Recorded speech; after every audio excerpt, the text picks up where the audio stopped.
Hello my dear students, welcome back. आणि आता आपण पाहणार आहोत theorem based on the area of similar triangle. तर बघा स्टुडंट्स, आता इथे आपल्याला थेरम जो दिलेला आहे आणि इथे दोन ट्रायंगल्स दिलेले आहेत. तर आता इथे काय म्हटलंय बघा, when two triangles are similar the ratio of area of those triangle is equal to the square of their corresponding sides. म्हणजे आता बघा, एक्झाम मध्ये जरी तुम्हाला थेरम लिहायचं काम पडलं तर ते थेरम म्हणजे फक्त ही स्टेटमेंट लक्षात ठेवायची आणि स्टेटमेंट वरून पूर्णच्या पूर्ण थेरम आपण लिहू शकतो. कसा? तर आता बघा, स्टेटमेंट वरूनच आपल्याला सांगितलंय व्हेन टू ट्रायंगलची गोष्ट केली, दोन ट्रायंगल घेतले. दोन ट्रायंगल्स घेतल्यानंतर द रेशो ऑफ काय म्हटलंय ना, सिमिलर ट्रायंगल म्हटलंय. म्हणून दोन्ही ट्रायंगल जे घेतलेले ते ऑब्व्हियसली सिमिलर असणार. दोन्हीचे हाईट बघा, एडी हाईट आहे, पीएस हाईट आहे, त्यानंतर सिमिलर ट्रायंगल आहे. काय म्हटले, the ratio of area of those triangle is equal to the square of corresponding side. मग आता हे आपल्याला लिहावं लागेल, हे प्रूव्ह करायचं आपल्याला. आता ते कसं प्रूव्ह करायचं, गिवन कसं लिहायचं, चला बघूया. ठीक आहे. तर आता इथे बघा, सर्वात अगोदर मी लिहिणार गिवन. आता गिवन म्हटल्यानंतर गिवन मध्ये काय दिलंय की when two triangles are similar, बस एवढंच गिवन आहे. दोन ट्रायंगल सिमिलर आहे. Triangle ABC is similar triangle P Q R. दोन ट्रायंगल सिमिलर आहेत आणि दोन ट्रायंगल सिमिलर आहेत, तर त्यामध्ये जी हाईट आहे एडी, याची हाईट काय आहे, AD is perpendicular to B C. आणि दुसरा आहे P S is height perpendicular to Q R. तर बघा, एवढं आपल्याला दिलेलं आहे. ते हा दोन्ही काय हाईट आहे. त्यानंतर टू प्रूव्ह काय करायचं आपल्याला, प्रूव्ह करायचं आपल्याला की ratio of area of those triangle. So ratio घ्यावा लागेल एरियाचा. Area of triangle ABC upon area of triangle P Q R. या दोन्ही ट्रायंगलच्या एरियाचे रेशो घेतले इक्वल्स टू असणार, equals to square of corresponding side. Corresponding sides ज्या आहेत A B, P Q, A C, यांचे स्क्वेअर. ए बीचा स्क्वेअर डिवाइड बाय पी क्यूचा स्क्वेअर येईल. त्यानंतर बघा, बी सीचा स्क्वेअर अपॉन येईल क्यू आरचा स्क्वेअर. त्यानंतर बघा, ए सीचा स्क्वेअर अपॉन येईल पी आरचा स्क्वेअर. सो अशा प्रकारे हे पूर्ण करस्पॉन्डिंग साइडचे स्क्वेअर जे आहेत ते ratio of area of two ट्रायंगलच्या इक्वल असतील. आता एवढं झाल्यानंतर आता प्रूफ करायचं. तर आता बघा, प्रूफ करण्यासाठी काय करतो आपण, प्रूफ मध्ये आपण लिहून घेऊ. आपल्याला दिलेलं आहे triangle ABC is similar to triangle P Q R.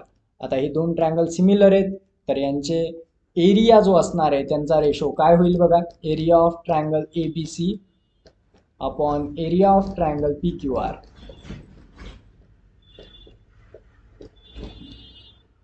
आता इथे यांची बघा, एरिया ऑफ ट्रायंगल एबीसी, या ट्रायंगलचा एरियाचा फॉर्म्युला काय, base into height. So base आहे बीसी, हाईट आहे एडी.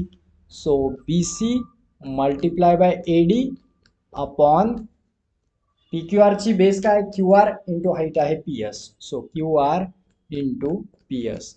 आता जर मी यांना थोडं सेपरेट करून लिहितो, B C divide by Q R multiply by A D upon P S. याला लिहून इक्वेशन नंबर 1 नाव देतो. आलं लक्षात आता आहे. आता यानंतर नेक्स्ट स्टेप. आता नेक्स्ट स्टेप जी आहे तर ती आहे, यामध्ये आपण घेणार हे बाजूचे ट्रायंगल. आता यामध्ये एडीबी आणि पी एस क्यू हे ट्रायंगल बघू. तर आता इन ट्रायंगल एबीडी अँड दुसरा ट्रायंगल काय आहे, P Q S, triangle P Q S. आता या दोन ट्रायंगल मध्ये बघा, angle B is equal to angle Q हे आपल्याला दिलेलं आहे गिवन. इथे आपण लिहिलं होतं बी आणि क्यू हे सिमिलर आहेत, so it is a given. त्यानंतर बघा, या दोन ट्रायंगल मध्ये ए डी बी आणि पी एस क्यू म्हणजे एस आणि डी हे बोथ अँगल काय आहेत, 90 डिग्री आहे. So angle D equals to angle S. Reason काय आहे, तर बोथ आर 90 डिग्री म्हणजे राईट अँगल्स आहेत, म्हणून ते इक्वल आहे. आणि यावरून आपण सांगू शकतो बाय ए ए टेस्ट. ए टेस्ट काय म्हणू शकतो आपण इथे, triangle ABD is similar to triangle PQS. ठीक आहे. तर अशा प्रकारे आपल्याला हे सांगता येते. आता दोन सिमिलर ट्रायंगल आहेत, तर त्यांचे साइडचे रेशो सुद्धा काय असणार आहेत, सिमिलर. तो एबीडी मध्ये AB आणि PQS मध्ये PQ इक्वल्स टू दुसरी साईड आहे AD आणि PS. So AD upon PS यांच्या करस्पॉन्डिंग साईड सुद्धा काय असणार आहेत सिमिलर. सो याला तू इक्वेशन नंबर 2 नाव. आता बघा हे दोन झाल्यानंतर आपण परत काय म्हणू शकतो यामध्ये. आता हे दोन इक्वेशन झाले. आता आपण म्हणू शकतो बट आपल्याला दिलेलं होतं triangle ABC is similar to triangle PQR. बघा आता हे काय होते सिमिलर होते हे आपल्याला दिलेलं होतं. आता हे जर सिमिलर आहेत तर यांच्या सुद्धा साईड यांच्या करस्पॉन्डिंग साईडचे रेशो इक्वल असणार. So AB divided by PQ equals to दुसरी साईड आहे BC डिवाइड बाय QR. तर आपण असं लिहू शकतो इक्वेशन नंबर 3. आलं लक्षात. आता बघा या दोन्ही साईड जर बघितलं नाही तर पहा AB by PQ equal to AD by PS आहे आणि ते AB by PQ equal to BC by QR आहे.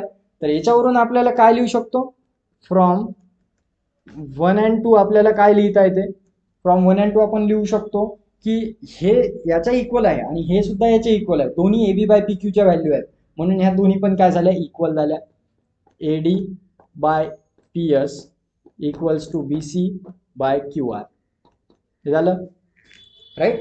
आपण याला आपल्या माहितीसाठी लिहिलं आपण हे. आता यानंतर बघा आपल्याला जे प्रूव्ह करायचं होतं मेन आता त्याच्यावर येऊ परत. Area of triangle ABC upon area of triangle PQR आता इक्वल्स टू. आता याच्यात काय राहील बघा area of triangle ABC upon area of triangle PQR equals to.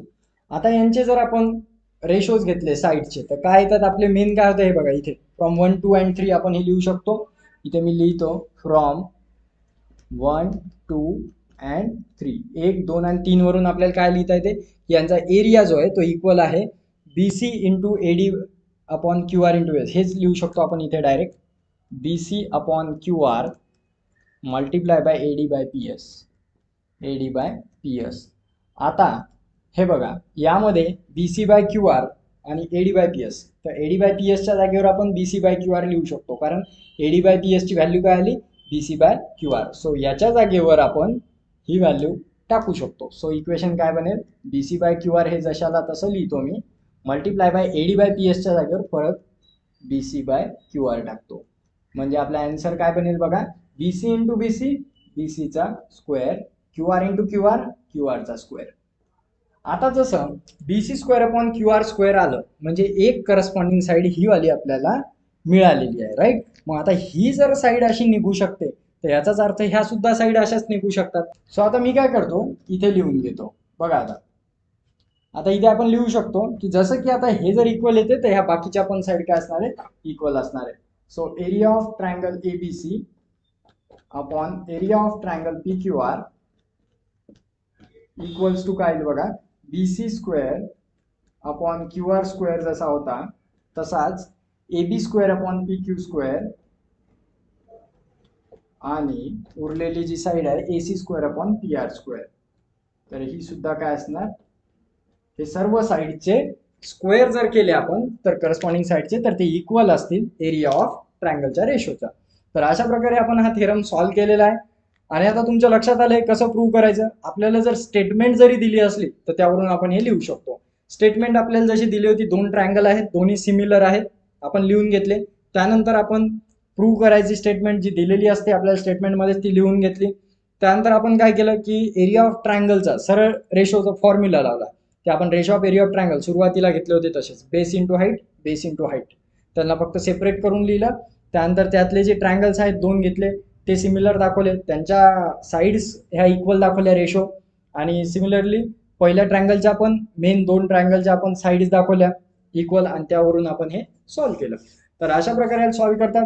म्हणजे आपल्याला इम्पॉर्टंट काय होतं या थेरम सॉल्व्ह करण्यामागे तर इम्पॉर्टन्स फक्त इतकंच होतं की आपल्याला एवढा बॉक्स हा स्टेटमेंट हे लक्षात ठेवायचं की कोणत्याही ट्रायंगल दोन सिमिलर ट्रायंगलचे जर का एरियाचे रेशो घेतले तर त्याचे इक्वल असतात त्याच्या करस्पॉन्डिंग साईडचे स्क्वेअर. म्हणजे त्याच्या साईडचे स्क्वेअर घ्यायचे फक्त. ठीक आहे. आता याचंच काम आपल्याला प्रॉब्लेम्स मध्ये पडणार आहे. जेव्हा आपण प्रॅक्टिस सेट मधले प्रॉब्लेम सोडवू तर तुमच्या हे क्लिअर लक्षात येऊन जाईल की हे का घ्यायचे आणि कसे घ्यायचे. तर चला बघूया आपली प्रॅक्टिस सेट पुढची.